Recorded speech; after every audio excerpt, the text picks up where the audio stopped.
آج میں آپ کے ساتھ آپ صلی اللہ علیہ وسلم کی بہت ایک پیاری دعا شیئر کرنے لگا ہوں۔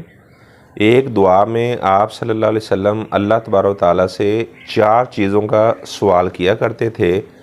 اللہم انی اسألک الہدا، یا اللہ میں تجھ سے ہدایت کا سوال کرتا ہوں۔ یعنی امت کو درس دیا ہے کہ آپ اللہ تعالیٰ سے صراط مستقیم کا سوال کرتے رہیں، اللہ تعالیٰ سے ہدایت کا آپ سوال کرتے رہیں۔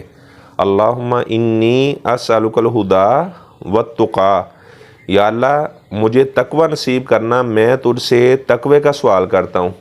والعفاف، یا اللہ میں تجھ سے پاک دامنی کا سوال کرتا ہوں۔ یا اللہ جو میرے کان ہیں یہ غیبت سننے سے پاک رہے، یا اللہ جو میری زبان ہے یہ غیبت کرنے سے پاک رہے، یا اللہ جو میری آنکھیں ہیں یہ تیری حرام کردہ چیزوں کو دیکھنے سے پاک رہیں۔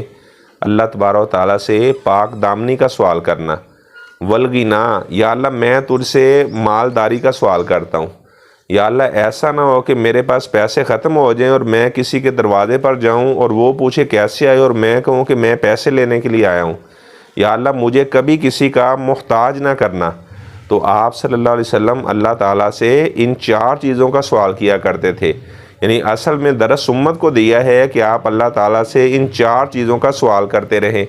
نمبر 1 ہدایت کا سوال کرتے رہیں، نمبر 2 تقوی کا سوال کرتے رہیں، نمبر 3 پاک دامنی کا سوال کرتے رہیں، نمبر 4 اللہ تبارک و تعالیٰ سے غنا مالداری کا سوال کرتے رہیں کہ یا اللہ میں لوگوں سے مستغنی ہو جاؤں، میں لوگوں سے بے نیاز ہو جاؤں۔